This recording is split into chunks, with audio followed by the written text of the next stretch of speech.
All right. It is December 21st, Hey, it's 2023, first day which winter. means, first day winter? First day I of think winter? so. No, you're right. You are right.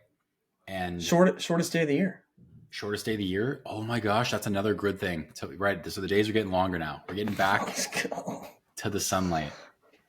Going up. Um, Going up. so New Year's is around the corner, It is. I and we're think, yeah, discussing that's quite accurate. Yes. New Year's is around the corner. It's actually crazy. Like Christmas is legit Monday, I know. which blows my I, mind. I don't remember it being on Monday last year. Well, it wouldn't have. Or is it changed? It changes every year? Yeah. Christmas on a Monday. It's Interesting. It's different. It's different. Usually, it seems like a big I'll roll with Sunday it. day. I don't know why. It seemed like it was always Sunday in my head as a kid. Yeah, or something on the weekend. You Yeah, know? always a weekend. Yeah. Is it snowing Although up you there always right now? no, it's not at all. How about you? No. It did like 2 days ago, but not now. But what were you Yeah. gonna say? Oh, every day's a Something? weekend when you're a kid. I think seemed like at least. This is true. This is true. You know, Especially I never remember Christmas. being stressed, especially Christmas. Yeah. Good Yeah. times. For sure. News around the corner. We were talking a bit about offline about annual reviews. We know a few gentlemen that have them. Sahil Bloom has one. Tim Ferriss has one. I heard Chris Williamson has one. I'm sure some other creators have them as well. I saw Dickie Bush. He's a writer on Twitter. He's got one. Yes, he's the reason that this podcast is named the 22 Podcast. It is. This Or is one of the accurate. This is reasons. true. Mm-hmm. This is yes. Thank you. Thank you, Thank Dickie. you, Dickie. Yeah, we were talking a bit. I did Sahil's. It's like 7 questions, I think. You said you were going or like in the process or thing. Are you thinking of doing it? Yeah, I haven't done any of them yet, but yeah, Sahil's looks cool. I mean, how long did it take you to do Sahil's? Sahil's was like, like if 30 minutes, 40 Yeah, minutes. if it's that long, like I think it's worth 90 minutes. You could probably sit down and do all three, to be honest. Yeah. Even if you get like one specific thing from each one.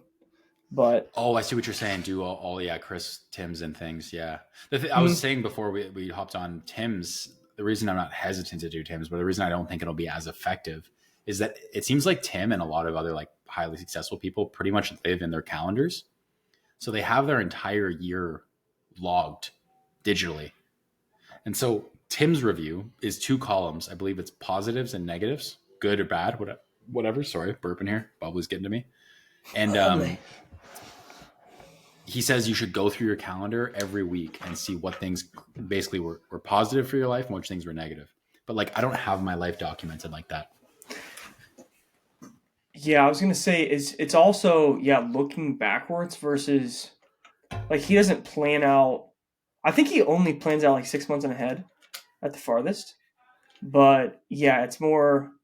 I don't know how often, like every week or every single day, that he's like logging things for him to be able to do that.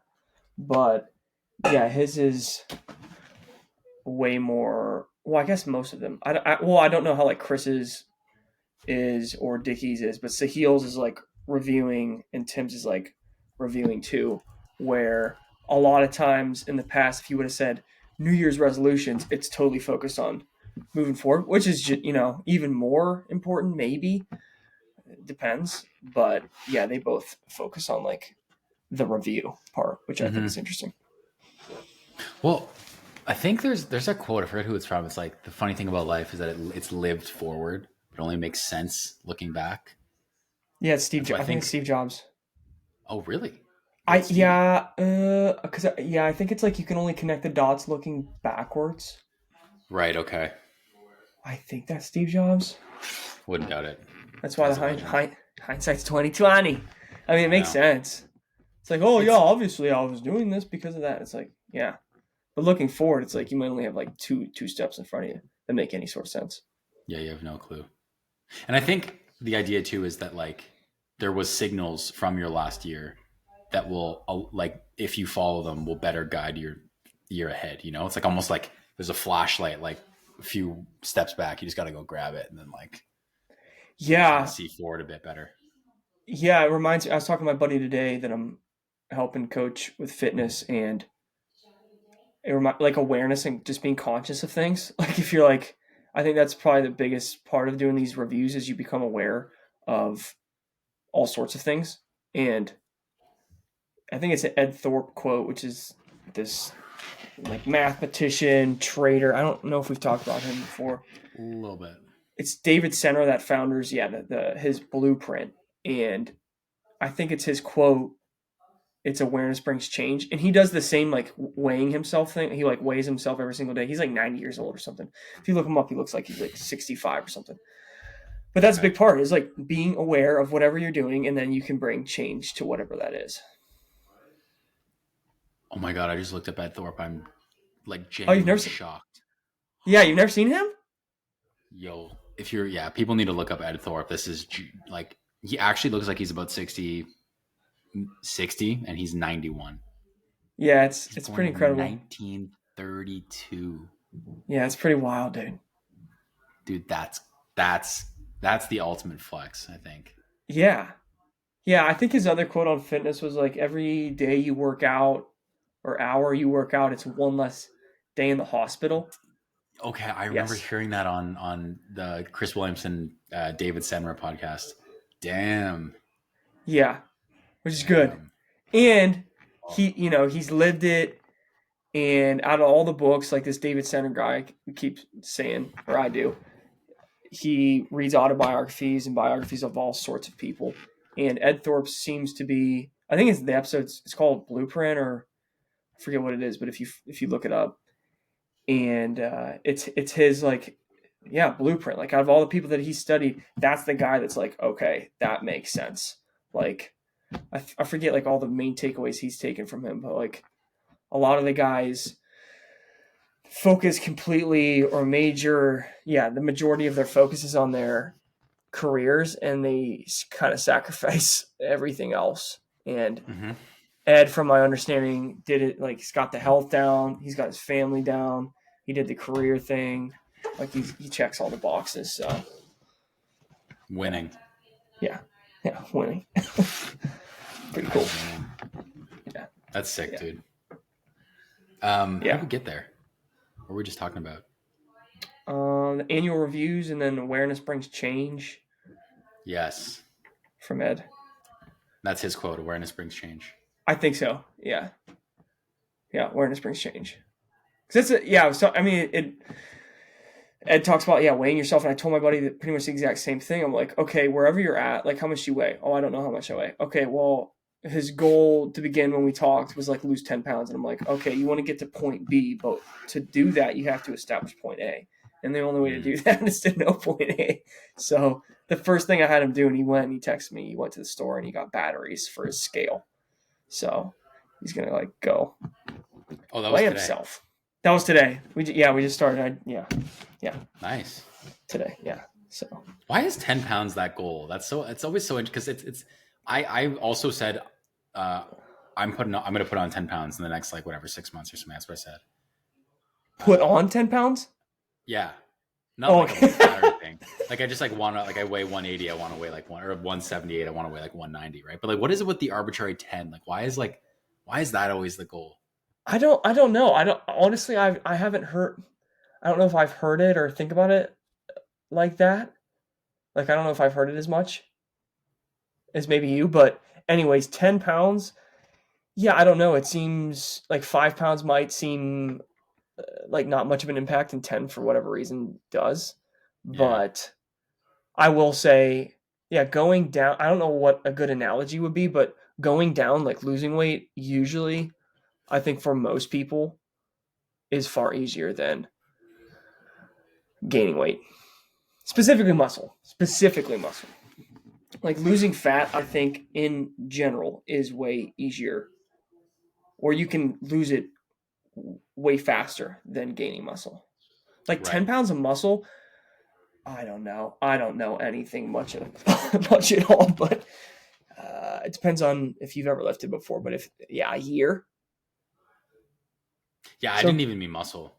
I guess I don't want it to be dirty. Well, what would it be? What else would it be? I don't know. I just I don't. How do you even measure that though? How would you even know it's 10 pounds of muscle? Like unless Yeah, you I want mean, to got a DEXA scan, you know, like my goal yeah, is to get like maybe whatever that is, like a couple pounds of muscle in that a pound of muscle within the 10 pounds. I don't know, two, like whatever it might be. I just wanted more mass on it, on my body a little bit. yeah, well, that would be muscle. I mean, Not all of it though, obviously. right, but like when people say, I want to gain 10 pounds, it's never usually, like, you want to gain fat? Okay, well, if it's not fat, it's probably going to be muscle. Yeah. But, yeah, I don't know. I mean, yeah, to your point about is it DEXA? I don't even know how to pronounce that. Yeah, that would be the most accurate way, or one of the most accurate ways to do it. Outside of that, I mean, the mirror help. Like, it's not the, most accurate thing, but like if you're looking in the mirror, and if you have like proper expectations of, like, again, setting proper expectations of how much you gain, because even my Fitness Pal, I told him to download Under Armour's thing. I think on the app, it Under won't Armour has even. that? Yeah. Mm-hmm.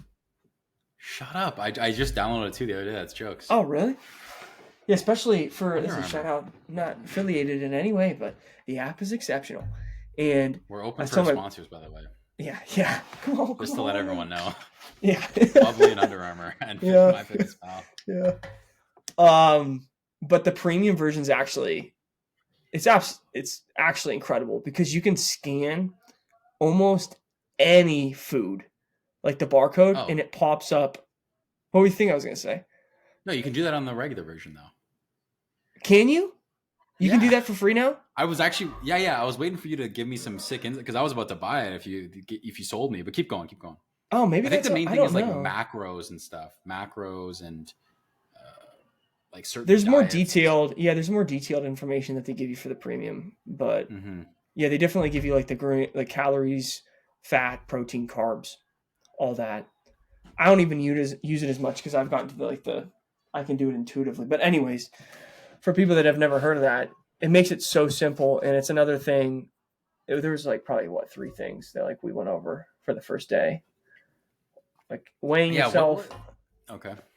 Yeah, weighing yourself and then getting the MyFitnessPal just to do it. I haven't broke it down to like, let's just do it today. And I said, don't even change what you eat. Just track what you eat just to see. Because again, a lot of people I don't think are totally aware of what they're doing, especially with eating. And with MyFitnessPal, you can scan the barcode and it literally pops up like, dude, it's like wild, like 99%. It might be 99. Like I'm not exaggerating. Percent of food with a barcode, it will pop it up and be like, okay, and then you just add it in. It makes things so simple, right? So, yeah, there's a little tool. But I was going to say about setting expectations is if you go in there and you're like, what's your goal or whatever, I don't even think it lets you, whether it's gaining weight or losing, it's like more than 2 pounds, right? Wow. So when people say like, I want to gain, when people want to gain like 10 pounds, I'm like, 2 pounds maybe at the max. At the max, at least for me, in terms of wanting to, yes, for the way up, On the way down, at least for me, maybe 5 pounds at the max. But it's easier for me in my experience, lose fat, maintain muscle, versus gaining muscle. Gaining muscle is a different thing. Yeah, that's interesting. It's funny, like I've always had these arbitrary weight goals, but I've never actually considered like,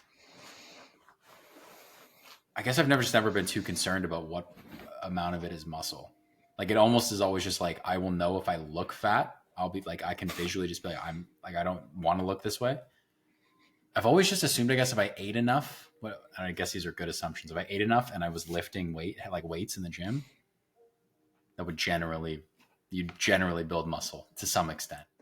Yeah. And I was okay with whatever that was, I guess. Yeah. Yeah, I mean, directionally, that's correct. I guess for me, again, with awareness, and I don't know much anything. I don't have any degree in it at all. It's like all through experience for me. And then just helping out like my buddy is, it's setting expectations again. So like when people are like, I think I'm, lifting enough or I'm eating enough, it's like, it's worth looking into a little bit on, people that have had the success of how much are they eating? Because if you're eating, like for me, ideally, I would like to get a gram of protein in per pound of body weight for my ideal body weight. Oh, is that how that works? I was also going to ask. So it's where Yeah. you want to be, not where you are. I've heard probably both things, but if anything, the lowest, like at the minimum, will be your ideal weight if you want to lose weight. And then, I've also heard people that want to lean out, they really prioritize protein and even eat more than that to get like the majority of their calories through protein. Because your body usually runs off of carbs and fats, to my knowledge. I don't know much of it, but it's like setting expectations. So if like you don't know that going in and you're like, I'm eating it turns out you're eating half of that. You might be like, why am I not getting results? I thought I was eating so. But with the awareness thing too, you for the most part, in my experience, I want to get stronger every week or be losing weight every week, like have progress weekly. Day to day might not always work out to be like that, especially with your weight. The like my weight will fluctuate, but throughout the week, I should be making progress. Throughout the month, for sure. If I'm not making like monthly progress, something I need to change something. Yeah, I got a scale, whatever, maybe 90 days ago, 60 days ago, and I'm weighing myself every morning, and like my weight, I looked back today, like I literally am almost the exact same weight to the decimal point that I was then. And From when? From when to when? oh, like I mean, let's see, I'll give you the exact dates, but What? How it's do you got to track be. it? Like what? So my scale is Bluetooth, and it just connects to my phone. Oh, nice. That's cool.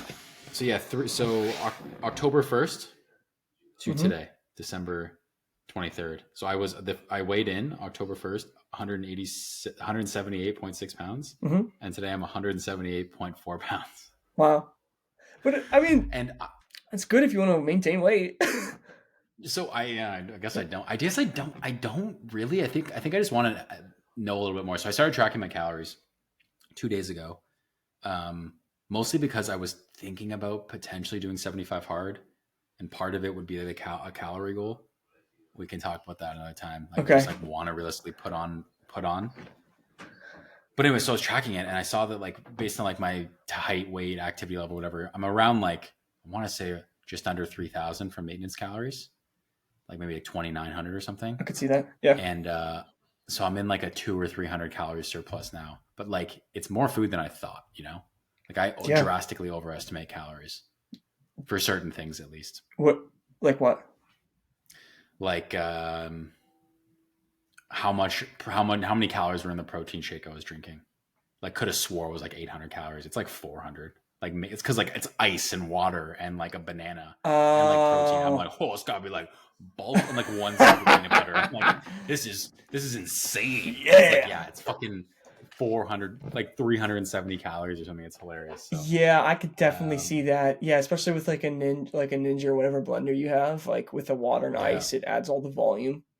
So voluminous, bro. It's like I'm Mm-hmm. like full after it. Or even just like I don't know. We had like sausages and like you think like you have a couple sausages and it's like, oh yeah, like it's like gotta be 1,000 not actually, but like you know what I mean. You just think like, oh, it's gonna be, and then it's just not. And you're like, oh, okay, it's only like 500 calories. So it's like, all right, well, I guess that was lunch. But it's like I got to get to 3,200 or 33. It's like that's a lot more calories than I'm used to. Right. Well, from, like eating nuts and stuff. Anyways. Yeah, nuts are calorically dense. Peanut butter, you can definitely find, like in your case, which it sounds good. It's like you're eating like good foods. Like it's I'm trying. I'm trying not to eat like pizzas and shit just to like get the calories in. It's not ideal either. Right. Yeah, you're more on the one of the best tips I've heard. I think it was only this year. Was like eat one ingredient foods, which sounds like obvious maybe, but like when you look on the back of like ground broccoli, broccoli or like ground beef, it just says beef, water, right? Yeah. And generally, I think it's harder to overeat with those. But in your case, it's like, yeah, maybe sometimes that can work against you.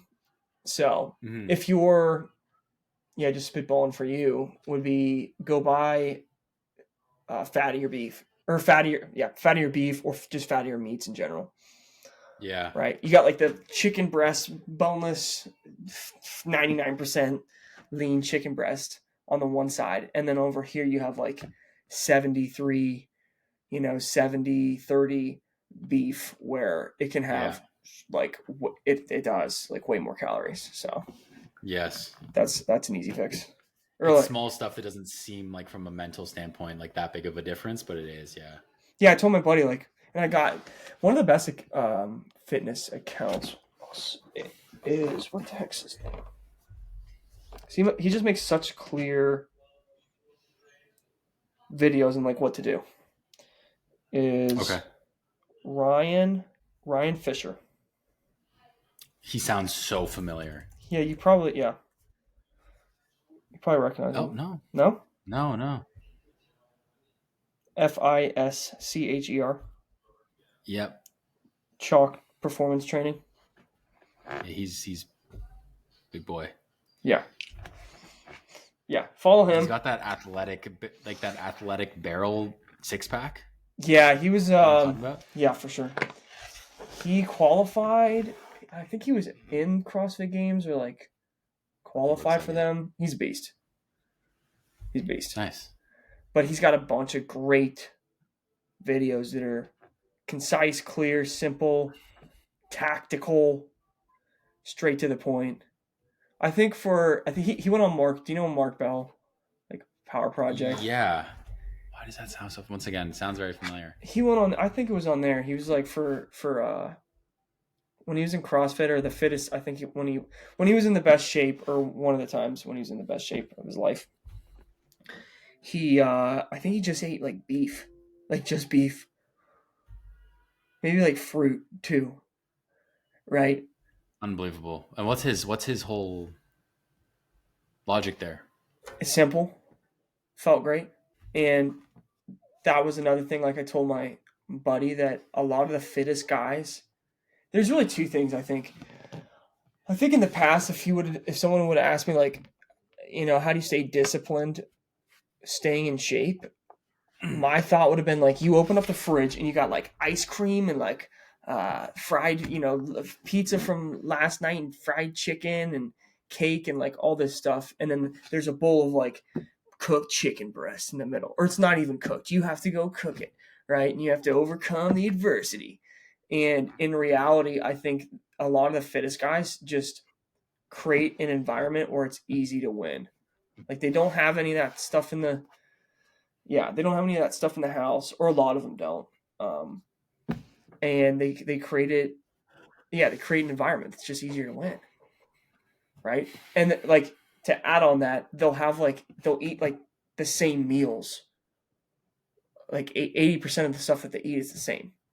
Like they'll eat like him, for example, pound of beef, 2 pounds of beef a day. That's it, right? It's not this like, what are we eating tomorrow? Well, if you guess, like it's just the same thing over and over and over again. And to some people, I don't know, that might sound like, oh, I can't do it. But like for me, I think once you start getting wins and like you get in shape, half of it's like the subjective, like I feel better, I'm performing better, I'm stronger, fitter, however you want to frame it. And then if you can figure out a system like a Hormozy. It's like, I'm going to eat this in the morning, all the protein in the morning, and then I can afford to eat whatever at night. So you just got to develop a system that works for you, but just make it easy to win. Yeah, I've heard that story before, or that idea of like very disciplined people aren't like grinding. It's not like they like are torturing themselves with temptations. It's like, no, like they just set their environment up to be super temptationless, right? Like that's not even a possibility, or it'd be a lot of friction to go and get that bad thing. You have to drive to the supermarket to get a tub of ice cream or whatever. Yeah. Yep. And then you were saying, what was the second thing you were just saying? Talking about, well, like eating the same meals over and over. Eating the same meals. Yeah, I remember I heard this first from Tim Ferriss in his slow carb diet. He was in the 4-hour body. He's talking about it, and he's like, "Oh, but Tim, like I don't want to." Sorry, the part of the slow carb diet is like you eat the same things all the time, and he's like, "Oh, but Tim, I don't want to." And he's imitating his readers. I don't want to eat the same meals all the time. And he's like, guess what? You already do. You don't even realize. Like you might eat. He's like, you might have honestly 10 meals you eat in your entire life. Like 90% of your meals are 10 meals. And it's kind of when you think about it, it's like, oh yeah, like I eat pretty much the same like 2 things for breakfast all the time. Maybe an additional third, maybe. And then it's like have a couple lunch options, a couple dinner options. They're pretty interchangeable. Like if you can just, and his whole thing is like, if you can just find a few meals that you really like, sticking to diets is actually very easy. Yes. Because you can just reuse those, just rinse and repeat. Exactly. Yeah. Yeah, they're just huge leverage points that if you can switch out those inputs and like for me, like high protein, specifically like that, but like, yeah, good food or like whatever your goal is to like make it fit. It just goes such a long way and people don't realize it. I guess it just comes back to awareness too. Like, I guess that's, if there's a theme to this conversation, it seems like it's that. So yeah, make it easy. This is kind of a small tangent, but on the discipline thing, there's a clip from Jocko. I think we've talked about it before. He specifically talks about bravery. He's like, you can't fake bravery. He's like, you could, if you like, he went to war, Jocko Willink, obviously. So like, he's like, if you're in a battle and there's a guy, one of your men is down in the middle of a battlefield, there's fire going across. He's like, I don't care how bad you don't want to do it. You could be scared shitless. Someone could push you out there. You could trip and fall in there, and now you have to go. He's like, I don't care how it happens. If you go and do it, he's like, that's brave. Like that's what bravery is. And he's like, the same thing goes for discipline. He's like, actions are way louder than words. Speak way louder than words. He's like, you wake up in the morning, warm in your bed, you're sore from yesterday's workout. You really don't want to go. You talk in every way to try and get out of it, but you still end up going to the gym. He's like, you're disciplined. Like that's what discipline is. It's not like anything else. It's just like, doesn't matter how you feel or what you think. It's like what you do. And I know that sounds like a very boring thing to think, but it was such like a crazy insight from Jocko. I'm just like, actions speak louder than words is such a basic, like trite thing that everyone always says. But when you put it in that context, you're like, it is. Like, it doesn't matter what you think as long as you do the thing. Yeah, no, that's... Then you are that to that person. Yes. No, that's great. That's fantastic. Yeah, because for me, I heard it in a similar way today. Like you can realize it's more, tons of disciplines probably say it, but like, yeah, it's detaching whatever your thoughts are from, like you can think I'm not disciplined and I'm lazy or whatever in your head. But if you get out of bed, like when you say you're going to get out of bed and it's early in the morning, you go to the gym, you still are disciplined regardless of the thoughts. So you can act irrespective of whatever you're thinking. Like you're not your thoughts. You can be thinking whatever and you don't have to act upon them and choose to do differently. Yes. Yeah. The mind. I love that. The mind, man. That's a word, right? Irrespective. Oh, come on. Is it? Yeah. There you go. I saw you throw that one out and you're like, let's just ride with it. Yes. Not taking something into account regardless of. Irrespective. Nice. I was talking to someone else today and made up the most bullshitty word of all time. I was trying to say the opposite of complex, and I said non-complexifying. Non-complex. I did some, and then he's like, you mean simple? I'm like, simple. Thank you. Yes. That's Spanish for, yeah. Yeah. Oh, you don't know Latin. Right. Sorry. I thought that's funny. I was listening to, I went on a run yesterday and I was listening to that Goggins book, Never Finished. Like I have it on audiobook. Great. And it seems like I never finished that book. So suiting title. And you got the headphones. You're still listening to stuff when you run. You know what? I literally left yesterday and I find when I'm on busy roads, I want nothing more than headphones. I can't stand the road noise. When I'm on the side streets, I take them out. I love the quiet, and it was like a sunny day and like just the wind and the birds. So it's interesting. I like to have the headphones when it's like too much going on, and when there's nothing there, I take the headphones out. I just like enjoy the. That's interesting. Sound of the world. I don't know. If anything, I am the actual opposite of that. That's so funny. Mainly because I want to know what the hell's going on. Like if it's a busy road, and I want to hit me. You know the Joker. You know the Joker in Dark Knight Rises when he's in front of the motorcycle? Hit me. I don't remember that. What? Batman's coming at him with the motorcycle that comes out of the Batmobile, and he's going right at the Joker, and the Joker's just standing there. He's not moving, and he's like, "Hit me." No, What? no, I Okay, don't. Anyways, that's me when I go on my oh runs. great, oh God. Knock on wood. No. I'm kidding. Yeah. Oh man. Well, how's the book go? Yeah, the book, Goggins. Oh yeah, I was reading the book. Book's great actually. But he has he had this idea that like kind of made me stop and like take a note. He's like, in his classic Goggins voice, I won't try to imitate him, but he's like, people always ask me like they want me to train them, and I'm like, all right, man, if I'm gonna train you, like I'm going hard, like you better believe it, whatever. And he's like, so then people ask me, and they're like, I had this one guy come up, and he's like, hey, David, like I want to run a half marathon, and I was like, the fuck are you running a half marathon for, motherfucker? He's like, you're already training for it. Like, tell me, why don't you just do the full? Yeah, me. And Goggins goes, the guy's just like, he has like no answer for him. And Goggins goes, people, I'll get the quote up here because I don't want to totally butcher it. Yeah. But he said, yeah, Goggins knew, he's like, he asked the guy for the answer and the guy didn't have the answer. And he's like, Goggins knew that the answer is that he was training for something that he already knew he could do. And he's like, so many people do that. They will train for things that they already know they're capable of doing. But people need to train for things that they don't think they're capable of doing. Wow. Because that's more likely what they're actually capable of. Or it's actually on like the cusp of their abilities, right? Yeah, it was huge because I remember I was like worried about running the full, and I was like, I'll just run a half. And like my friend was like, dude, just fuck it, like run a full, whatever. And like, yeah, it sucked, and it was on the brink of my capabilities, but like I did it, you know. And so, yeah, it just made me think like there's probably so many other areas of my life, like whether it's like the weight I do on an exercise, or the amount of reps I do, or like just more mindset things in real life examples not working out.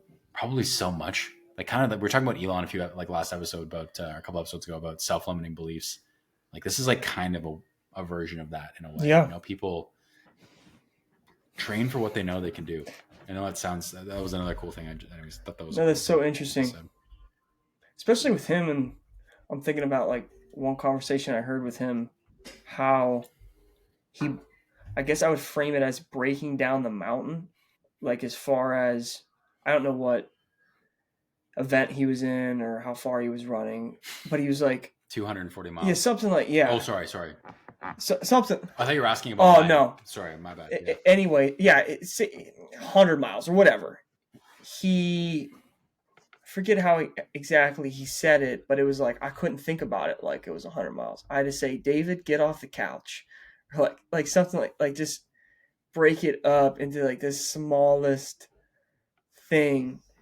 And I would imagine that he uses a similar approach when he's running any event, where it's like he just takes every mile by mile. Because have you heard him say the whole thing about like when you think you're at failure, you're like 40% or something? It's something. I haven't, but that's insane. It's something like that. But yeah, I wonder how, like him specifically, what toolkits or what frames he thinks of, like breaking things down into the smallest part, and then just like, okay, I'm just gonna run one more mile, and then it's like one more mile, 240 miles later, right?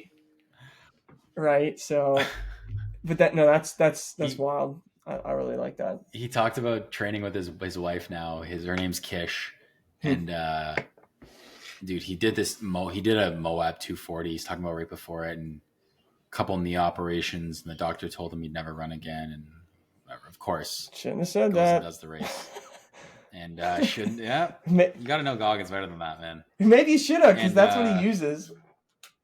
Yeah. And so he says that him and Kish had trained to this exact course in Utah last year, and Kish is his wife, and she had pretty much dominated him on the slopes, and she's a pretty good runner, and you know. She remembers it being pretty easy and David struggling to some extent. Anyways, they get like, I want to say halfway into this race, and David's knee is like non-existent. It's just brutal.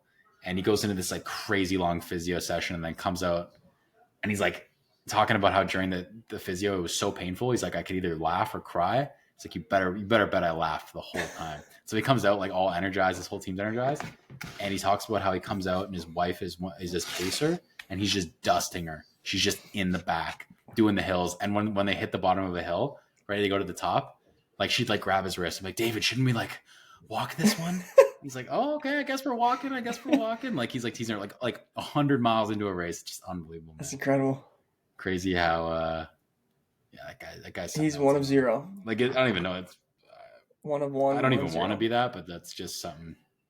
Yeah, it's like, can you? Yeah, as long as you're, for me, like, yeah, can you apply some of those principles, even if it's a little bit, and it go a long way, right?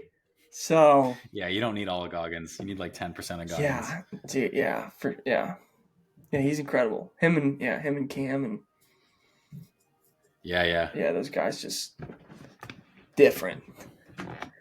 They're different. They're different. I'm glad they're live though. I'm glad they're live and we can watch them. Oh, I sure. I think about that a lot. Like, isn't it so cool that you can just see all these people do stuff? Like you can just watch all these people do all this stuff. Yeah. Like never before. Yeah. Never before. No, absolutely. That is so so cool. And for, right, I would think, like, effectively, unless something happens like 500 years from now, people can be like watching videos of David Goggins and be like, who is that? Yeah, right? Yeah. Like all these people. You got like a perpetual time vault you can just go back into, right, and see all these guys. And yeah, just imagine like even like 30 years ago. It's like, how did you get inspired outside of, or like look into people? Yeah, you just had books. That was it, pretty much. Yeah. A little bit of TV. I wonder if I was just thinking, like, our threshold for cool stuff is probably so high right now. Like, for something to be cool, like, I'm only in awe. Last time I was in awe, I think it was ChatGPT. What about that video, though, I showed you last time? The AI news. That was pretty crazy. That's pretty cool. But that wasn't ChatGPT awe, but that was pretty sick. Yeah, even that, yeah, because it's like, that was the first, like, AI thing. Yeah. Yeah, I agree. But yeah, I feel like back in the, like, I don't know, I just feel like we see crazy stuff all the time. I was even saying to a guy who's like also a YouTube creator that I know, was like, I see a new 1 million subscriber account every day that I've never seen before. Really? And it's just like, are you paying attention to it though? Yeah, I look up subscriber count all the time. Yeah, top of mind. Yeah, I guess. But it's just like, what I'm saying is there's so many people out, like 1 million followers, subscribers is a lot. It's like just a dime a dozen, man. It's like, yeah, but that's still the 99%. That's like the 99%. I know. Which is crazy. That's what I'm saying. My bar for the new, if I see a guy with like 100K subs, I'm kind of like, oh, like, what's he doing? Is he new to this, or like, like, come on, get to 800, dude. What are you doing? You know what I mean? No, yeah, seriously. And then I don't know. It's crazy how maybe that's just me, but no, I think that's I'm sure. I think that's most of everybody. Like, if you hang around, like, yeah, whatever your bar is, you see what you aim at, whatever you're accustomed to in your environment. Yeah, if you just, yeah, I mean, I'm in a similar way. Yeah, for sure. Right? I think it goes like that with anything. Yeah, well, oh, that's a good song. You can hear that. What is it? I know that song. Do you know that song? Yes. Mm-hmm. I don't know what it is. My parents are watching a show or something. Mm-hmm. Something good. No guitar in it though. No guitar. No guitar. Do you have a bookshop in your town? Is there a place you go to buy books, or you mostly buy them on Amazon? No, or just like, is there a big like I don't know, what are the bookstores that there used to be? Is there any big ones? The closest like big one, I think it's like Books A Million, is like 30 minutes away. 30, 35 minutes away. Do you ever go to the bookstore? Like a bookstore? No, I mean, like the biggest one. Never. No. Is there no big brands down there for books? Like up here, we have this brand called Indigo. It used to be called Chapters. It's like everywhere. That's what I mean. Like a Books A Million's like a big, like a, you know, Walmart or like, yeah. I mean, like It's called Books A Million. It's called Books A Million. Yeah, look it up. Oh wow, there it is. Bam. Boom. Books A Million. Did you say Borders? Because that's what we used to have, but it went out of business. No, it's called Chapters, or it's called Indigo now. Or no, it didn't go out of business. No, it did. Ceased operations Borders? 2011. Oh. Yeah. R.I.P. man. You know, like Barnes and Noble. Yes. Okay. I don't have one of those. That's what I was thinking of, Barnes and Noble. Yeah, but they're still around. Those are around, right? Those are popular. I think Barnes and Noble are around. Yes. Okay. 592 retail stores, very popular. Anyways, where I'm going with this, I guess if you don't go into bookstores, maybe it won't resonate. But whenever I go into a bookstore, I don't know if it's just the type of employees that a bookstore would attract, predominantly women. And I don't know if it's maybe just a Canadian thing, but it would be like, let's just say mostly liberal looking, if I were to totally judge them by their cover, liberal looking, left wing looking women at the bookstore that would mostly work there. And like, I guess that could fit in properly with like the book thing too, right? Maybe. Yeah. Like, okay. What about it? Okay. This isn't, yeah, here we go. This is the next part. These once again are total assumptions, but like I did last week, and like sometimes I've gone in and bought other books, but like I almost, like whenever I go and buy my book, like a book's a very like if someone's buying a book, like they're going to spend like 8 to 10 hours with that book. So that means like that's a significant purchase, right? You don't buy like, it's not like, oh, I'll get like a McDouble from McDonald's or whatever, right? Like, it's like says something about you, right? Depends, but yeah, it's more so than a McDouble. I went in more so than a McDouble, Yes. But I went in the other day and I bought, I talked about it a few times, but I'm reading 12 More Rules for Life by Jordan Peterson, who like is a like fairly controversial guy, especially if you're like a liberal person who like has a certain set of beliefs or whatever. And not that I'm prescribe or like subscribing to any certain set of beliefs or whatever. And not that I buy the book because you bought the book. Like, you know, I bought the book. That's where I'm going with this. But then every time I've done this with Jordan Peterson's book before, his other books too, or just like certain authors or whatever who maybe have like a certain connotation around them. When I go and like hand the book to the person at the cash register, I always feel like there's like a bit of like that's the book you're buying, guy? Or like they immediately know like, okay, this guy's a piece of shit, you know? Or like, oh, okay, of course he's reading this book, you know? Like, yeah, well, like, do you know what I'm saying? Like you get judged, like not that you actually get judged. It's probably more me projecting, but I always am like, I kind of like go up there, like head down, like, kind of, oh just like get it out. It's like I'm like order it on Amazon.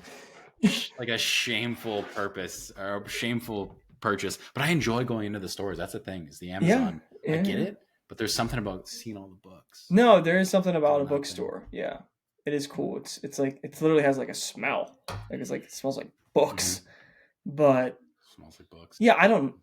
Yeah, it smells like knowledge. But yeah, I don't know. I mean, I can see where you're coming from. I think that like, yeah, if you worked at a bookstore too, it's like you'd be obviously checking out people buying books, and you'd be like, yeah, what is this person doing? Like, what? Yeah, who's this person? What do they do? Whatever. But the part about like, yeah, if you were buying the book, like in this case, you're buying the book. I don't know. It's out of your control. So like, just check out. I know. I just can't help think about it. I'm just like, I'm in the line, and there's like 4 people in front of me, and I'm like, oh god, like what if they ask about who cares? All right. Who cares? Yeah. So that's the struggle. That's the struggles I gotta deal with. Oh no. Yeah. Oh no. Well, enjoy the book. Focus on. I'll try. What's in your control. Again, like to your point earlier, like sorry. Talking about, forget what you said, like, yeah, things that sound trite. I forget what we're talking about exactly on that point, but yeah, focusing on what's in your control seems the most useful, and especially in that like a specific, everyday occurrence like that. It's like, yeah, you can't control what they're thinking or saying, so you can influence it, but can't control it. So can't worry about it. Yeah, that's a basic one. I sometimes think about I know you were saying that's like a trite thing, and like I think to me like that seems very basic. But like I remember the first time I read that or like came across that realization in Stoicism, I was like, that was a big one. I was like, wow, Yeah. It's like you're only in control of what you are in control of. I mean, yes, sounds basic, but it's like, and then wow, especially like, I mean, the most important thing too is like when you apply it. Like that's by far the, because it's one thing like hearing about it for sure, absolutely, but I mean that's important. But then like when you apply it, you're like, oh, like you again like become aware of how much you're weighting people's opinions on like yes, your sense of value and just yeah, how you think about things, you know. yeah, yeah. Those mindset ones are a little bit harder to apply Like what do you mean? in some sense. Like something like that, like only focus what's in your control because it requires like Awareness. you to stop in the middle of it. Yeah, complete awareness. It is like I think that's where I've meditated. I haven't meditated in a while, but when I used to, that was one thing I found that it was really helpful with is like uh, the awareness of it. Like it's that very first step of just like realizing that you have thoughts Yeah. that then allows you to then go out to the real world and be like, oh, these are just thoughts. That was what the best part of meditation or the most practical part of meditation for me was. Um, But it's the same thing with these bigger ideas of like you can't control what other people think or do for the most part. Can't control what they probably can't control what they think. Doing is one thing. Um, but where am I going with this? Yeah, there's like stepping stones to that, right? And I feel like the first one is like, yeah, like you said, just literally awareness, simple awareness. Yeah, for sure. It's hard. Yeah, man, it's hard. Like I still struggle with it. Maybe not to the degree that like I don't think I ever like had a big problem with it, but I'm definitely improving on it regardless. But it's like I guess I'm thinking like anti-fragile. Like that seems like a fragile thing to base your sense of value around, Mm, right? yeah, you're Like on right. one end of the spectrum, people are That's a good way like, of yeah, putting it'd be it. like the weather. It'd be like, okay, that's really fragile. Like Yeah, it's absolutely outside of your control, as far as we know. So yeah, getting over to the uh, complete other side of the continuum is like it's pretty much just some thoughts. Like yeah, I still don't even understand how much conscious like direction you can steer. I mean, you can yeah. To my knowledge, at least in my experience, I feel like I can consciously bring or direct thoughts in some capacity, but I can't completely mm, control my control my thoughts, nor can like anybody. Like you can't just like it's like don't think of the color yeah, yeah, blue. yeah. It's like Don't think of yeah, it's like elephants. Yeah, blue. Like so you're constantly or most people, you're having thoughts and realizing that yeah, you are not your thoughts, right? Just that thought in itself.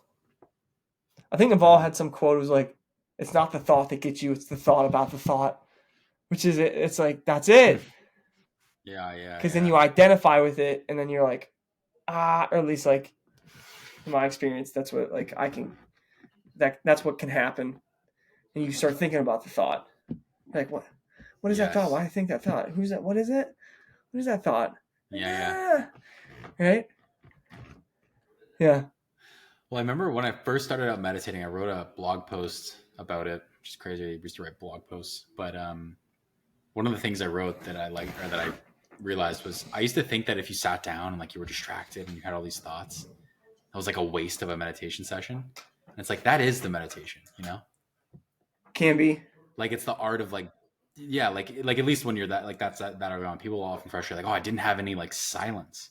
Like, yeah, like you have all like you like just taking that you recognized all those unsilent moments like that is the meditation, you know what I mean? The fact that you even recognized the fact that You're thinking. you didn't have any silence, Yeah, you you're know? thinking. And so it was kind of yeah, it's interesting how that works. I don't know if I never got to the point where like it got better or worse. There were certainly days that were better or sessions that were better and worse, but I think they're the actual, like, I think the definition of when someone's enlightened, if you've ever heard someone say that, is that they are like persist, or what's the word? Perpetually aware, always present in the moment. That is my understanding of the definition of someone who's enlightened. That would make sense. Yeah, there is no, I don't want to say there's no thinking, but Yeah, it's weird. it's like you're, yeah, it's awareness. It's like you're, if you were enlightened. What were you going to say? No, I was going to say, you almost think, like, because you said the word thinking, it's like, you almost think that if someone's enlightened, they're stupid. It's like, well, yeah, no, I can see what you mean, but yeah, awareness, like, yeah, you're literally like here. There is no, like, I'm not thinking about anything else. It's just, I'm experiencing. I'm experiencing, like, this conscious awareness. Which is the best when if you're ever in one of those states, you only ever realize that after, for the most part.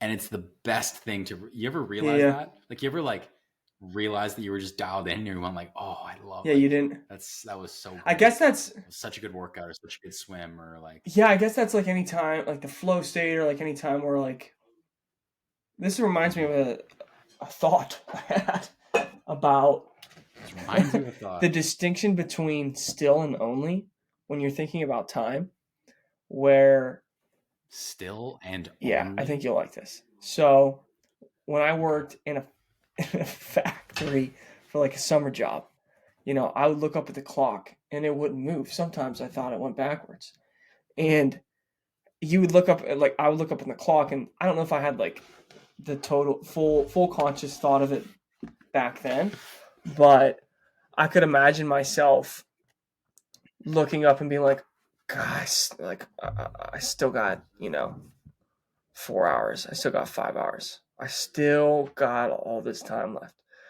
And then on the other hand, when you're like, that you're there or whatever, like, you look at the clock, like, you ever been on the phone with like a friend, you're like, dude, oh, fuck, I gotta go. I only got like 2 minutes. You're like, I only got, right? And it's like those moments when it's like, then you look back and you're like, oh, I didn't even realize the time was going, it's interesting. Yeah. Still versus only. Yeah. That is true. You never even take that in. Sometimes when I'm really enjoying something, I'm like, oh, we're already halfway through. Like, you're like upset about that, right? And I used to dread every minute of my workday, and I was like, oh, you're thinking, like, I can't wait for this arbitrary 5 o'clock still hit, so I can sign off. Still got 2 more days. Still, yeah, it's still like 1 o'clock. Oh, yeah, on vacation, it's like, oh god, I only got 1 more day left. Mm-hmm. Yeah, is there some sort of practical way to apply that, or is that just like kind of the ebbs and flows of life? You just gotta accept it. To go back to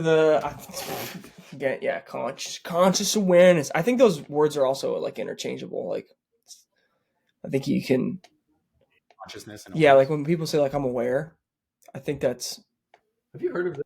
By the way, sorry. No, you're good. Totally cut. I'm about like halfway through it. It's like very popular. It's like lots of people. Awareness by Anthony DeMello. What's his background? No, I actually don't even know. Nice.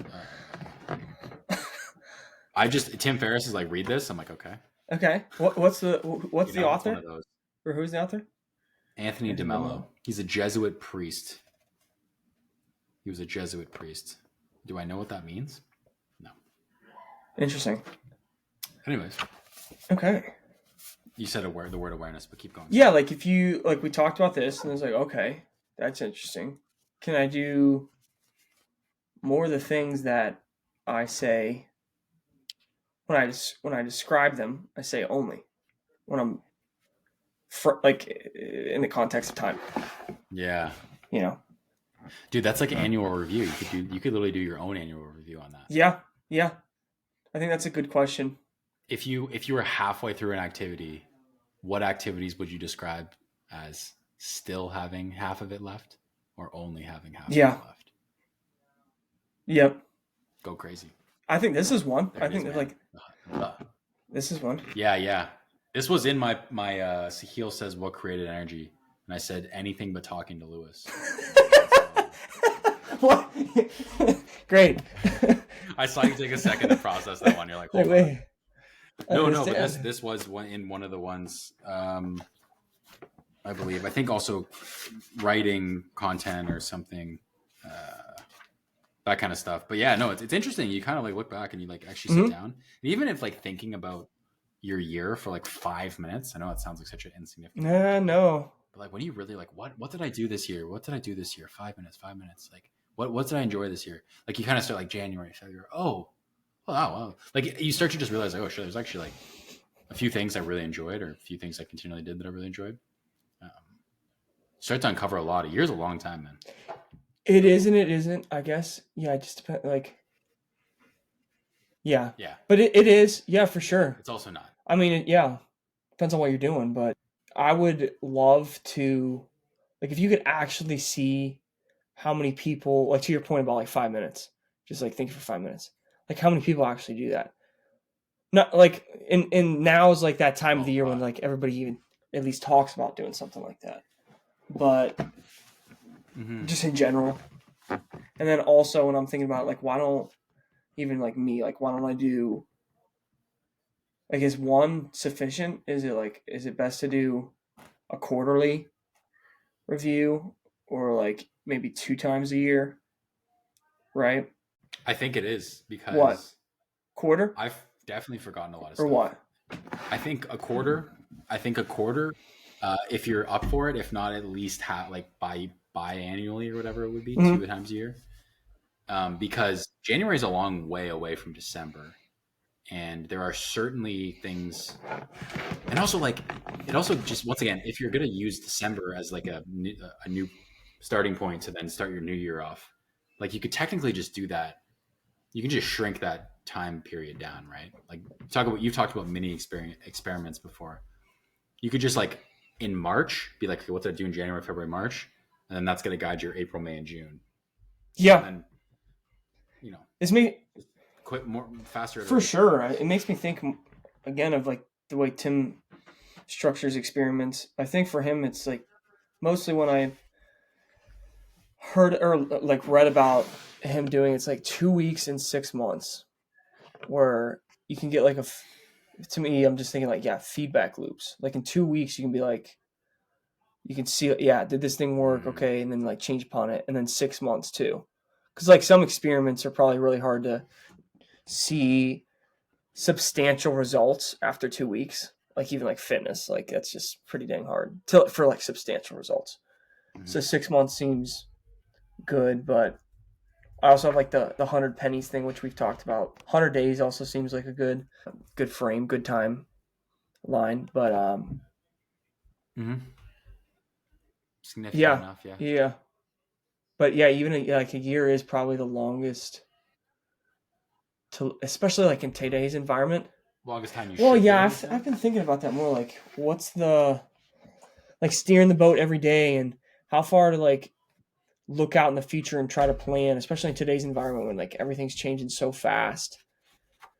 Because especially with like I think I want to read it, like the 6 month too. Like the reason why Tim Ferriss doesn't do like a 5-year plan. Dude, I actually think I might have just flipped to this page. Actually, I'll do this while you're looking it up, but I don't know. But I was okay. So I have Tools of Titans here because what you said to me just resonated. When you said 6 weeks, 2 weeks, 6 months, it just got my brain motoring. And there's this in the very beginning, one of the very first pages of Tools of Titans. Tim talks about a Peter Thiel quote that he really likes. Peter Thiel idea. And no, it's a little bit different, but this is a great question. Yeah, and so he goes like, I'll read the paragraph. In a surprising number of cases, the power is in the absurd. The more absurd, the more impossible the question, the more profound the answers. Take, for instance, a question that serial billionaire Peter Thiel likes to ask himself and others. If you have a 10-year plan of how to get to somewhere, you should ask, why can't you do this in 6 months? And when it's the only thing I have highlighted on this page. I was just like, whoa, like, why not? Like, it forces you to think outside of the box. And yeah, you ask, I think we talked about it last time, but like, if you look at your brain like a computer, your answer, like whatever question you plug into it and you ask yourself, you come up with answers, right? Because on the other end of that, if you said,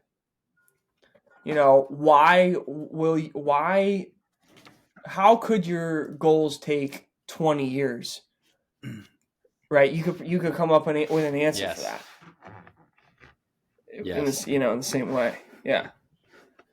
The what you call it from Charlie Munger, the inverse, thinking inverse? Yeah, I don't know if it would be exactly like that. Yeah, okay, yeah, with this though, I guess it would be like, yeah, because you're looking at it from a short time frame to a huge time frame. So it's inversion, and I guess that way is similarly. It's the same type of philosophy of like how would you do things slower?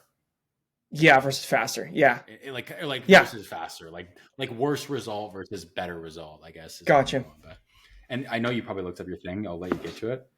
Once again, that Peter Thiel quote and your thing just made me go back to this Elon book again. I don't want to bring this book up. This is such a good book, by the way, dude. Best quote in the whole book. I have it pinned here. Quote. Nice. He says, "If conventional thinking makes your mission impossible, then unconventional thinking is necessary." I don't know why that has so much weight coming from Elon. As Elon. It's just like it's impossible. Conventional thinking says, well, think of some unconventional shit. I'm like, so cool, man. So cool. Anyways. No, that's cool. I did find it. It's on CNBC. They interviewed Tim from what I can gather looking at this article. But anyways, they said he just says to have a 5 or 10 year plan. I think this is actually Tim's words, but to have a 5 or 10 year plan that you follow to a T to have a 5 or 10 year plan that you follow to a T means that you have to aim below your maximum capabilities because you will have to minimize the risk, he says. To be absolutely sure that you can follow it, you have to sell yourself short. You would have to choose options that are safe and so far within your sphere of comfort that there's a low likelihood of anything going sideways. And then he goes on to, I like pushing myself to the limit and pushing the envelope. And in my mind, that is not really compatible with a reliable long-term plan, says Ferriss. I generally treat my life as 6 months projects and 2-week experiments of various types. Then I take the most attractive door that pops up and rinse and repeat. And I think that's actually how his podcast, I'm quite positive that's how it started, because he framed it as it's we've talked about it before, but what are the skills and relationships that will, it's like systems thinking. What are the skills and relationships that will transcend out of this, even if, quote, this thing fails, that will snowball into the future and lead to further successes. And the podcast was one of those. I think it might have been 2 weeks. I think he only committed 6 episodes to it. Oh, was it 6? Yeah. Okay, I thought it was 10. I think you might be right though. I think that sounds a bit better. And here we are at whatever. A lot more than this. 700 and something. Yeah. I think I forget exactly what episode I heard that on recently, but he was talking about how can this be a success even if it fails by all other metrics. Yeah.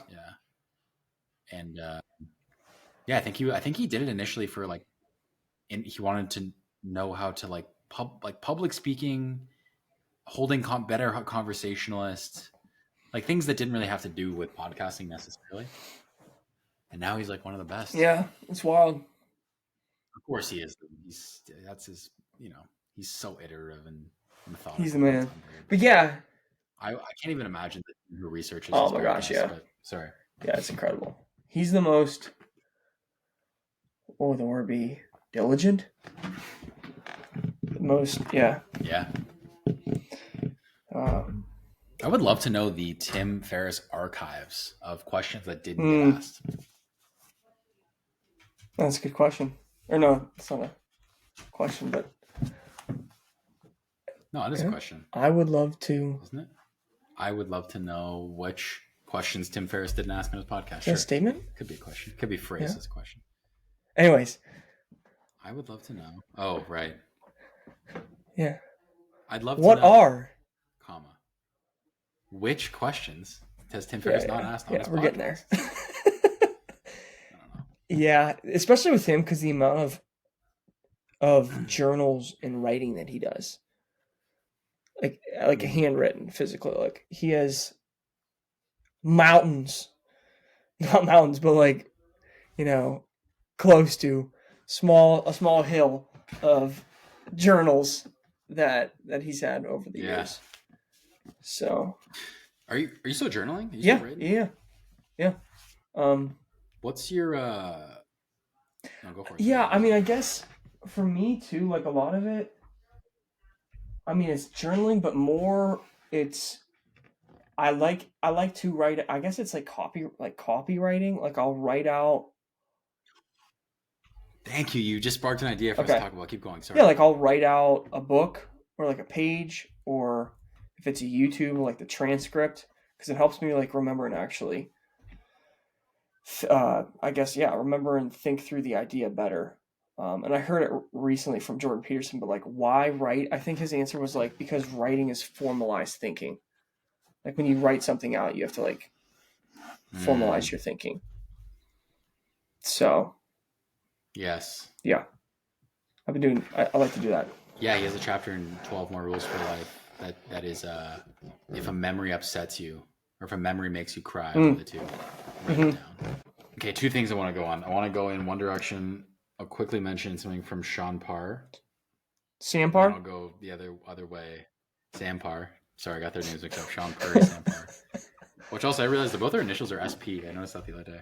Yes, they are. Um, Okay, cool. and then I also just want to ask about your journal. Maybe I'll ask about the journal first because it's just a Yeah. dead-end question. Do you start a new journal at the beginning of a year? Because I am anal about that. Like even if I have fucking half of the book left, I'm like, we're starting fresh. Like What do you I don't mean by a care. new journal? So here's my Yeah, Leckenstrom, yeah. Lek Leketram Mm-hmm. 1917, whatever. I'm on page 160 of 251, and on January 1st, I'm buying a new one and we're starting Oh over no, I don't. because this is No, my I've never. second journal of Uh. 2023. But I Oh, guess it. okay. Because I like to label them like Yeah, I so. guess it depends on. Yeah, like how you journal, because like I'll just. I don't have like one specific journal that I use for one thing, which is probably actually a really good idea. Well, I want to have an index in the future. Like this is my second journal of 2023, and so then I know that when in the future I could be like, I'll just have it Yeah, I indexed. guess I just go through so like not so many, but like I don't know how many journals like I would go through like that like that lecture like that one. I could probably like go through I don't know 5 to 15 of those in a year, maybe more. Oh, Just because I whoa, dude, that's wild. Good but for you. I just a lot of it just gets away from me because like I like to like write out. True. So it's not like so formulated or anything. It's kind of just like you're sketching pad Yeah, that and all again over the like if place. I'll be reading a book and then I'll write out like Ray Dalio principles. Like I wrote out like like a lot of it.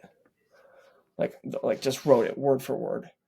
And I didn't know it at the time, but Yeah, yeah, yeah. I think that's I mean Sam Parr's talked about that, but like I think that's actually called copywriting. That's how a lot of writers become good writers. It's just like a practice in a song. It makes perfect sense when you think about it, right? Like G Mm-hmm. D C, here are the chords, and then you play them. You're like, oh, this sounds good, right? It's the same thing with writing.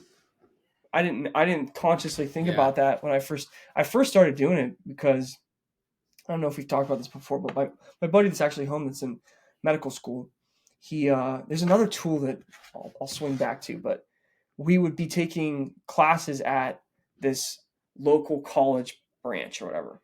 And anyways, a way that he would study and remember was exactly this. Like he would get out the book and write the whole thing, like whatever the chapter was of whatever we were studying. And I was like, all right, he gets good grades. Guess I'll be doing this now. And that's where I Yeah, initially yeah, got it. yeah. And then now that's like one of my go tos if I want to remember something. And develops Yeah, writing that's awesome. So skills. Go ahead. the reason I Mhm. bring this up is because, and the reason I said I sparked something is, and it's going to be about Sam Parr. I was listening to their Millies, their award show I know the where other this is night, going, I think. and Sam kind of had off the cuff mentioned something that he had built one weekend called Mhm. copythat.com, and I looked into it, and I'm really It looks tempted to sweet. buy it, but I didn't. This is the first time from listening to him hear that reading that site that he mentioned, copythat.com, that I realized that that's what, or at least so he says, that's what copywriting is. Oh, I really? didn't realize this before. So when I said, when people say I'm a copywriter, what that means in my mind is you write advertisements. Yes. Because I used to watch Mad Men, and that's what they'd say. I write copy. But obviously that stems from something else, right? So, anyways, long story short, I wanted to mention copythat.com because I was really excited about it, and like I'm probably gonna buy it. That's where Nice. I'm going with this. Yeah, it Really looks tempted to sweet. buy it. Like it just seems so actionable and short and like perfect, and like I just don't see a downside besides losing investing Yeah, $200 it's a whatever great it is. price point, and it's like, yeah, to your point, it's like really, I forget the word you use, but it's really actionable. Yeah, you got Actionable, like, yeah. I think it's like what he sends like one every single day for like for 10 For days like 10 or 12 or days or something, something. like, yeah. But yeah, I think it's all upside. Like it's a great investment, I think. Yeah, I think it's Mm-hmm. actually like the word, it might actually be called like copy work. Maybe it is copywriting, but No, I think it yeah. is copywriting, dude. Because I was like, whoa. Like I remember being like, I didn't Mhm. think that's what that meant, but I Yeah, I trust don't know Sam. when So it turned into like how people think about it now. Like when you like on job postings, it'll yeah, be like copywriter. It's like that's oh firm, sure, I could copy down but that if you like. yes, Oh, this is easy. But honestly, there must be something to it. Like I bet you, if you went through Ogilvy's all of his ads and like wrote down, I don't know, the slogans and everything, like it's gotten me thinking about YouTube a lot because I was like, who do I love? That was immediately a thought. Who do I love? Like who do I think is an unbelievable creator? And then I'm like, I'm gonna copy their transcript and just Mm. write their videos. Like who do I really Mm-hmm. respect from a writing standpoint, I should say? Because even, Oh, sorry it's to go on a good. tangent here, but there's this YouTuber I like named Sam Dawson. Sam Dawson, I think that's his name. And he is like, he's a filmmaker at heart. You can tell he kind of like dissects other people's YouTube videos that are like also filmmakers. But he like literally breaks down every frame of a YouTube video.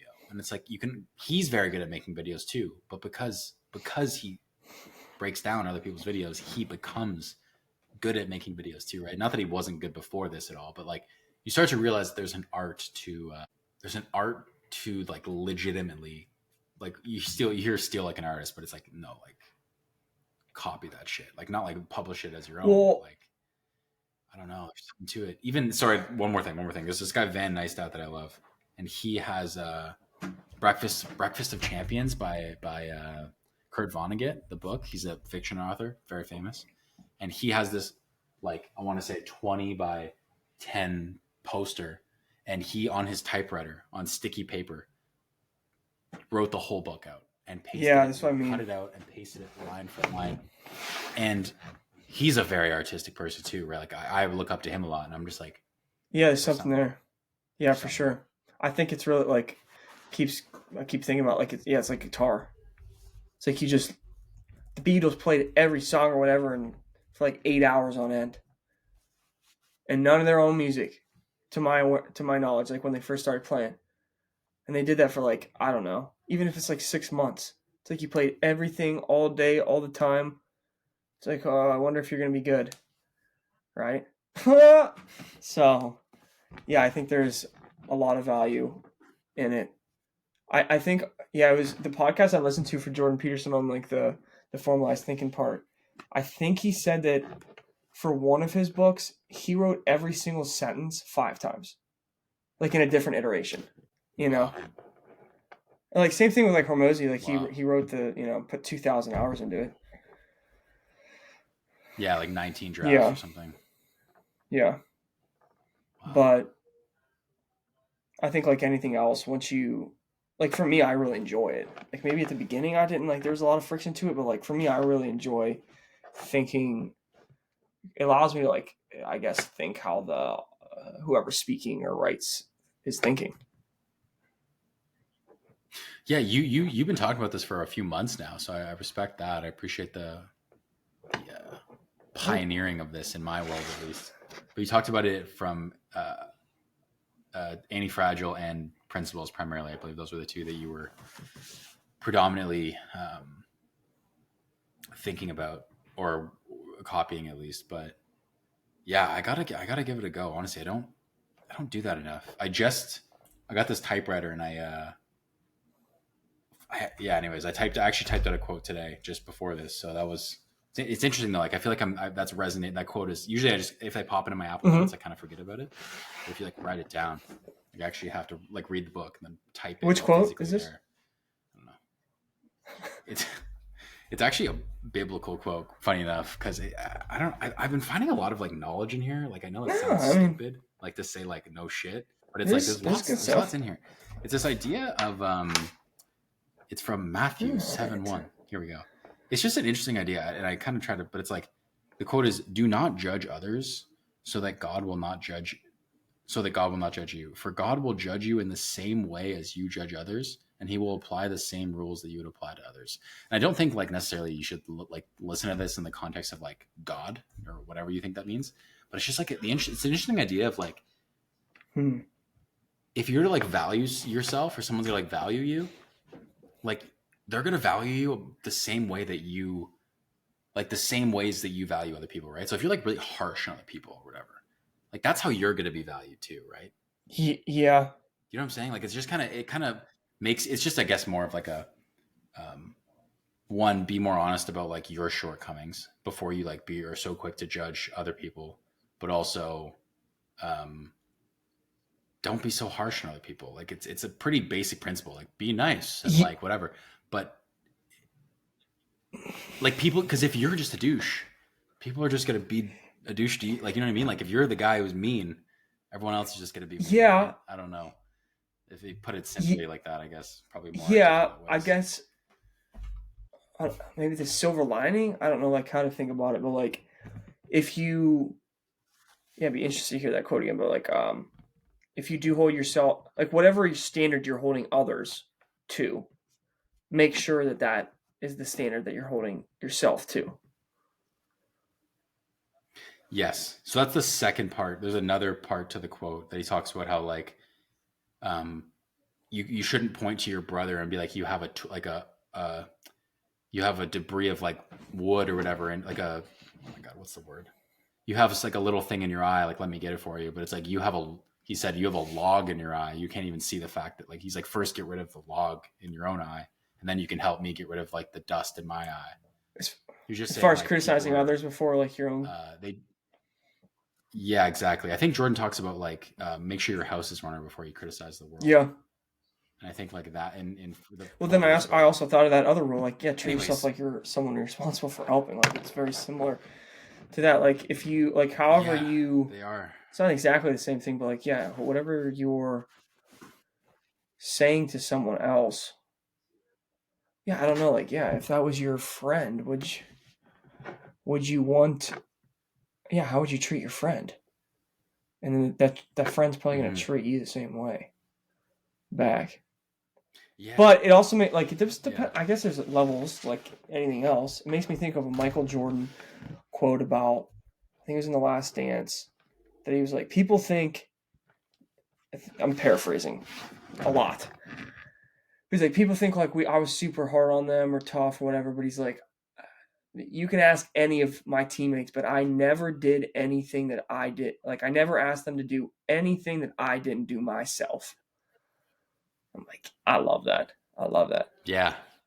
That's exactly I think that, right? Is like he understood that if I'm holding you to that expectation, I want you to hold like I'm going to hold myself to that expectation and I want you to hold me to that. Yeah, it's like he's holding him he like especially like or specifically in Michael's case he probably held himself to even a higher standard than like the people that but at least you're matching it. At least you're matching it.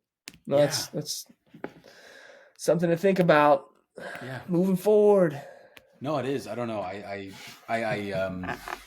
So there's this app. I'll shill an app right now. Not that I have any affiliation with it. Oh, I've also been doing my screen red. That's light. that's why I was like, how did you know that? This is my first million. Yeah. Andrew Wilkinson. Yeah. Also, that guy's a baller, bro. Andrew, like I didn't really, like Sean and Sam were like, oh, Andrew, like, you know, I didn't, but he's a Canadian. Love it. There's this app called Text Jesus. You're not going to be able to see it. Called Text Jesus. It sounds super weird. And like, I'm not religious, trust me. But I think I've told you about this app. It's a really great way to index the Bible. There's a lot of good stuff in here, but I don't got time for that. Right? And so there's an AI Jesus on my phone. No. AI oh Jesus. God. And so you can just be like, Jesus, like I'm struggling with like I can't, like I'm unmotivated. I can't get into the gym. And he'll be like, don't worry, brother. And he'll give you, well, you know what? We'll put him on the spot right now, man. He's always up for a challenge. What's been a grind? Like consistency or like anything? Yeah, I can't get into the gym. I don't know anything. I can't. I'm struggling to work. Do you have one personally?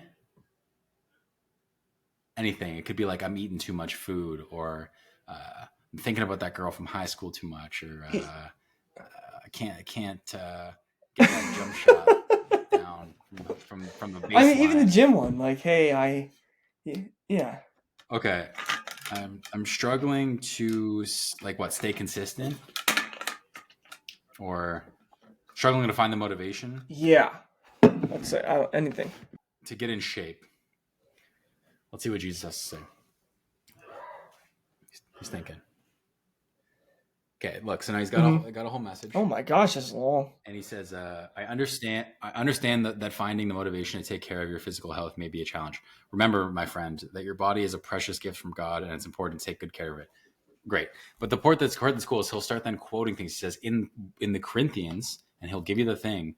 He gives you a quote. He says, "I don't even want to read it because it's kind of like biblical and weird. I don't really know how to say these things, but regardless, when you have a problem, like whatever you think, it all of a sudden turns it into like a very easily like, oh, there's quotes on this. It's like huge book.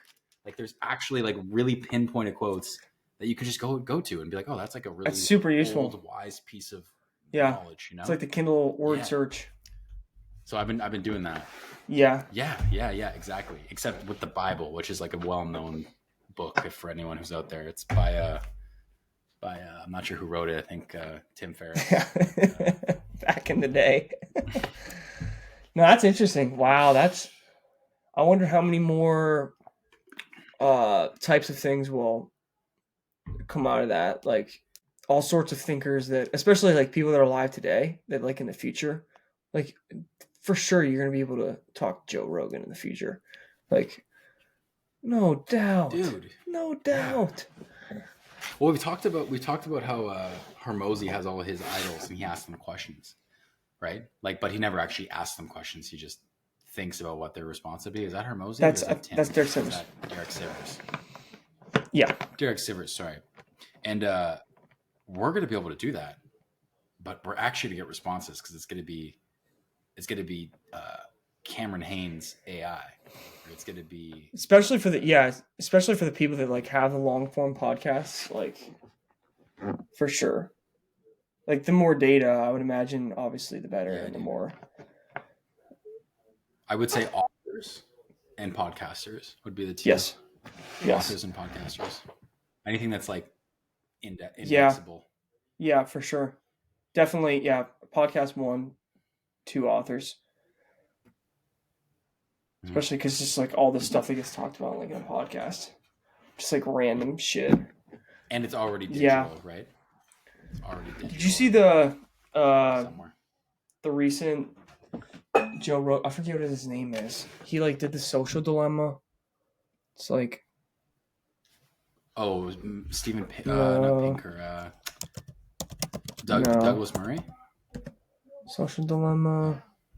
Forget who did it. Tristan Harris. He just went on Huh? No, what is it? Is I don't even know what the social dilemma is. Is that Yeah, it's about like Netflix no, thing, it's or is that it's a about book? like all the social platforms like Instagram, Facebook, I guess YouTube, but like yeah, Oh, okay, just yeah. goes Here into it it. is. It's pretty wild. It's pretty, but he just went on Kristen there Harris.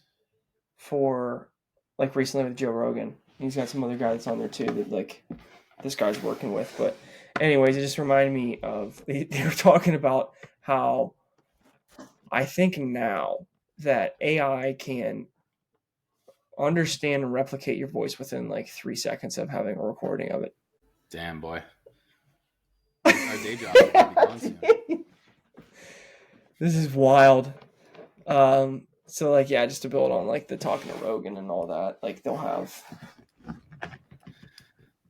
Well, have you got onto this wave of AI music? Have you I mean, I've listened gone to the, down that? it's weird how yeah, I guess it makes sense when you think about like all the record labels and artists aren't gonna want it. And did you remember? Did you hear the song like by Drake, like "Heart on My Sleeve"? Like I I think like the lead, came yeah. in with a I think maybe. hunt. It's good. I worked out to it on Yeah, repeat yeah. this entire workout. I think this one time, but Hey. yeah, I haven't honestly seen much of like new releases where people are like, oh my god, this is incredible. Listen to this. No, I don't think necessarily new releases. Not for me. That's not what I've been listening to. But what I do find interesting is like um, Billie Eilish singing an Adele song or Kanye West singing "Hey There, Delilah." Like artists that exist singing songs that already exist are very interesting to Oh, me for because sure. But how much of that yeah, music is out there? Like, is it yeah, like a Post Malone singing like Red Hot dude, Chili go on Peppers? YouTube, Like, bro. Well, look up like Post Malone AI, and then you'll kind of like get the vibe. Like it's not like every song. It's usually pretty popular artists and pretty popular songs, but like they're good. Like Kanye West singing "Hey There, Delilah" makes you realize that Kanye actually has like quite a beautiful voice. Like actually like listening to him sing. Like yeah, it's he actually can nice. sing for sure. Um, anyways, yeah. Like anyways, it's just cool. It's out of context and it's nice Post in its Malone, own Hey There, way. But Delilah, AI I'm cover. finding it cool, Here you go. Here's your song. dude. That's probably unreal. That's probably so good. Now that I think about it, Post He Malone's got a does. great voice too. I'm listening to it right now. And sometimes the quality is better than not. But I was going through some of that the other day, some Billie Eilish shit. Her She's singing good. some of her I've on songs. it like just recently like started appreciating her more. She is like one of one for sure. She's Her cool. and her brother, Yeah, bro, he's Phineas, especially their their story. brother. Yeah, how they. Yo, Yeah, yeah. He's that he's guy. incredible. I don't throw the word genius around a lot. That Yeah, he's guy good. is He's good. He's genius.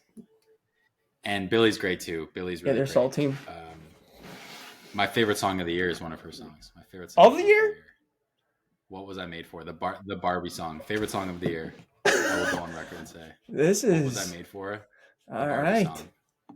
On like some of the best, the one of the best vocal performances I've ever heard, and the lyrics are just I'm gonna have to phenomenal as go well. But listen to this. yeah, I don't know if you're. I don't think you're gonna You like never it, but know. You never I know. love it. I had it on repeat for All right, I'm gonna weeks. listen to it. Yeah, yeah, man. Anyways, great performance. She had something really cool to say. She's done an interview recently, and she's like, "I finally matured enough and have enough experience where my voice is truly an instrument Wow. now." She's like, "This is one of the first songs where like I feel like I've actually played my voice to like make this song," and I was like, "That's cool. Yeah, I That's don't. really cool." Yeah, I mean, voice is absolutely an instrument. It's funny. I usually don't think about it that way, but it is. Neither do I. I just think, oh, Yeah, it's way more on the you know, talent side. Yeah, they just got a I voice. think out of everything, like music wise, I think there's an argument that it is like that's the. But you can absolutely. I think. You got a better hand. You get dealt a hand, and you gotta Yeah, you got like three aces play or it. something. Like some people get. You Yeah, know. but I will say that this because I'm thinking about it now. That have you ever seen Ed Sheeran? Like he's on some talk show and he plays like a recording of him first singing. It's terrible. It's so bad. It's so bad. So Mm-hmm. But Ed Sheeran is also. I don't think about Ed Sheeran as like the vocalist either, right? Like, there's more to music than just being a no, great for singer. sure, for sure. But like he's still like top 10, 5. Sometimes he's like Still number good, one on yeah. Spotify. Like he can sing. Like he makes a job. Like I just mean it by that. Like you can definitely improve, but yeah, singing's interesting. Actually, I think singing lessons might be on the horizon in Oh there. yeah. I think that's something I've been tinkering about. Yeah, tinkering about. Wow, did I say that? I was going to say tinkering with, and then I was thinking about it. I said tinkering. It makes me think of I saw Step Brothers the other day. No. They're in the car and they're like, what are they singing? It's sweet child of mine. I spent $1,200 a week. This is why I gotta come in and say this. You're flat. Like, yeah. And he goes, oh yeah, I'm dead. You can say yeah. That movie so good. is and he almost get another car crash. Has to pull, has to turn over. So good. Yeah, it's a good one. Yeah. Yes, sir. Old Step Brothers. All right, man. Well, listen. Let's call it hour 32 and 50 seconds. As I say this, went through a few things. Awareness. Yeah. Went through discipline, copywriting. Fitness. What else did we cover? Fitness, of course, always. I'm gonna be ripped one of these days, just from all this secondhand knowledge from Lewis. It'll happen. Inputs and outputs, dude.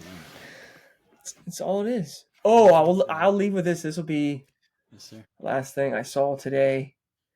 2 different people say it in 2 different ways, but committed versus interested, which I thought was interesting. 3 people actually. Dude, why is that ringing a bell? Bells are ringing. I saw a Hermosi clip. Yeah, I heard read Tony Robbins say it in Awaken the Giant. Andy Frisella looked it up because I like, if there's any good idea out there, I'm like, are multiple people talking about this? Andy Frisella has a 5-minute video on it, committed versus interested. I think that's what it's actually titled. And then I saw Nick Saban. There's this 2-minute clip of Nick Saban talking. And I'm like, he's probably at least right now when I'm thinking about it, one of the new people that I'm really enjoying looking into and learning what their philosophies and values and how they operate. And he just talks about it's simple, but being committed and wanting something versus being committed to it. And it's simple.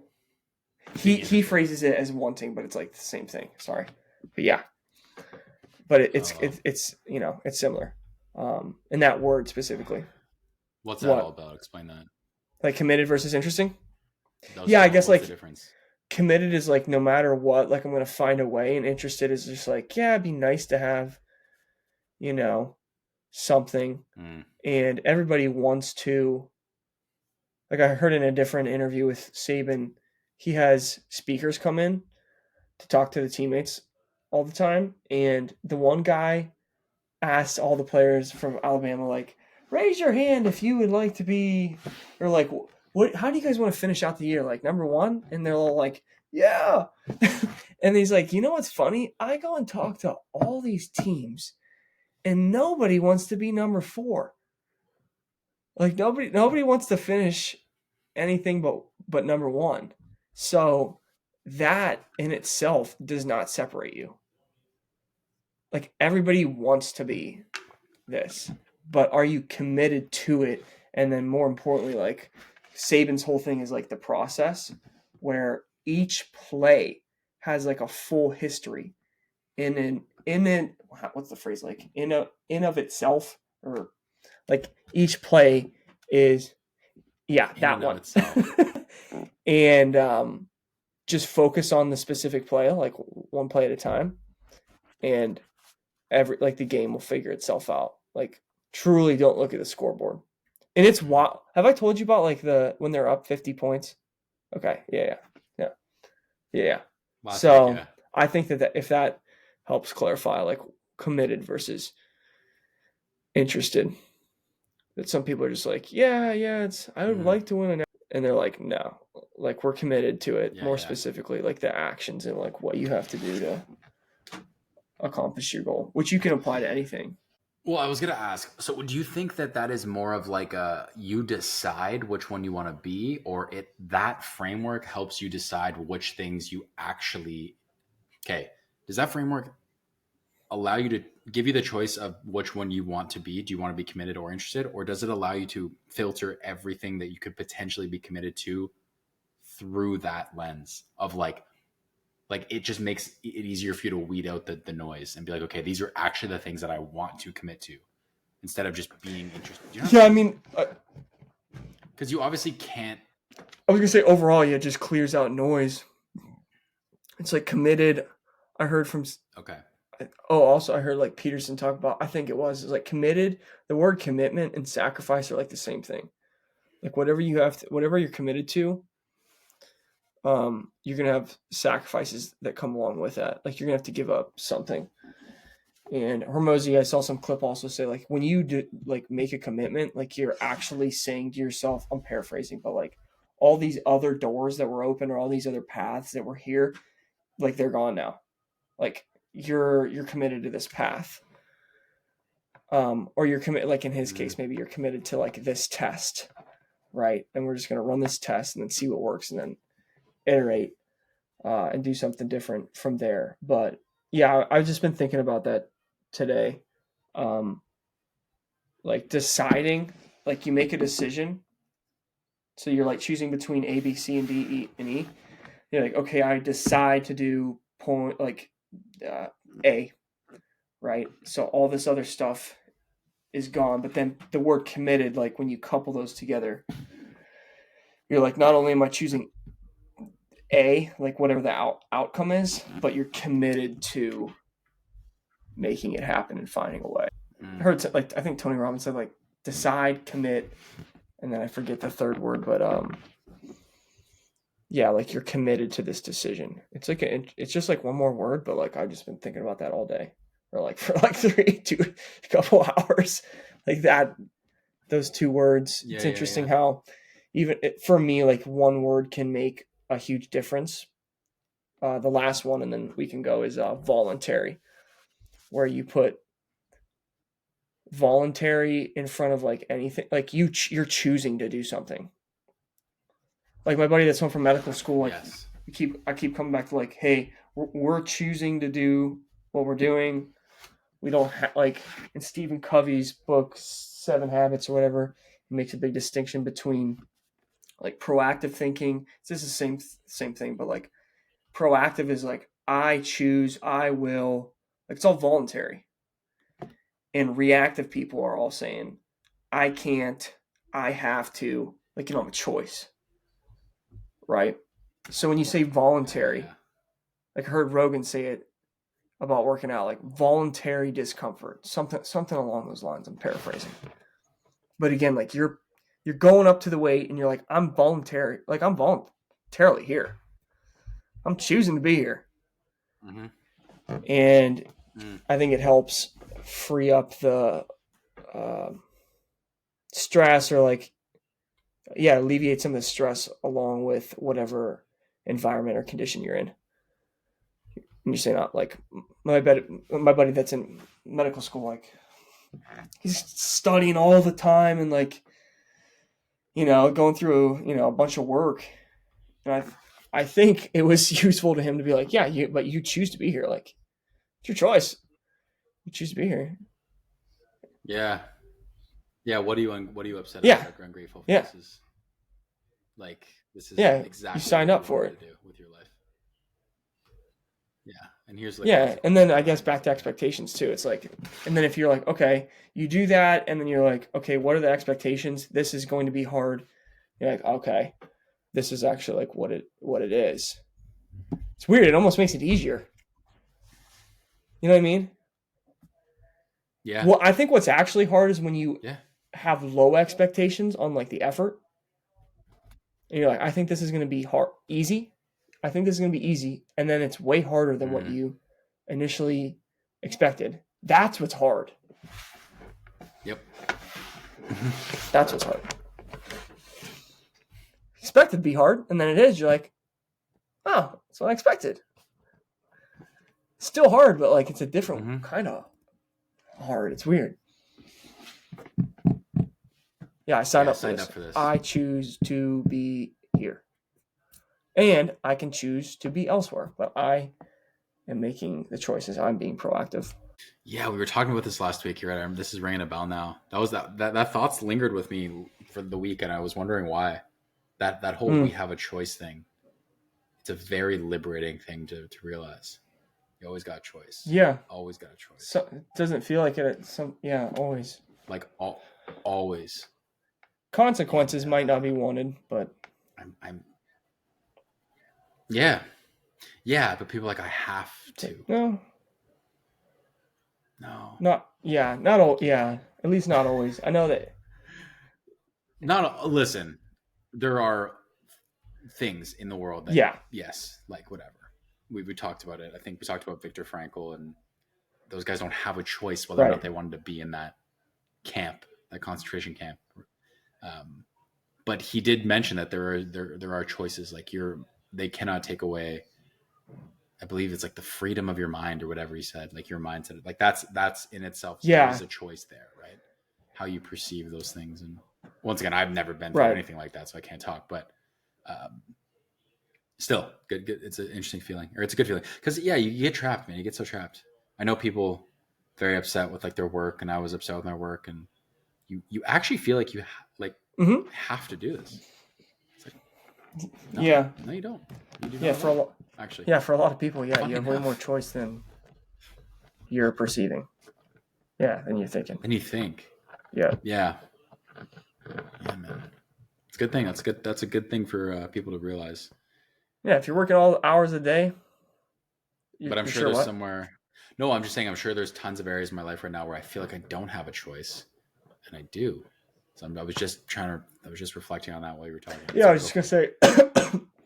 I heard it again in a different way from Layla Hormozy talking about how she works 14 hours a day, and that was I think the exact thing that she tells herself was like, "Oh, I'm choosing to be here."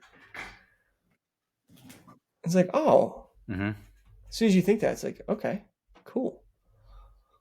Like I'm getting in the car, I'm like, I'm choosing to drive 14 hours right now. Like nobody's telling. Like you can pull over on the side of the road, go to the hotel anytime you want, but it's not like you're forced to do this. Which I think a lot of people, it is easy to say like you always have a choice thing for maybe some people, but at least with like how you're thinking, you do. I think we're like, yeah. Your thoughts for sure. Good deal, dude. Cool. Let's end it there, man. 1:45. Good episode. Good deal. Till next week. Happy holidays. You guys do Christmas up there, I think. Till right? next week. What? No. Yeah, hunt polar bears. Yeah. Well, what's next Monday is. What? Oh no, 25th. I thought next Monday was Jan 1st. No, Christmas is gonna come first, buddy. Christmas come first. You're right. Yeah. Cool. Well, yeah. We'll see you after the holidays, but happy holidays man. And everyone else listening. Cool. Happy holidays. All right. Till then. Everyone. See ya. All right. Sounds good. Cool. Till then. Peace.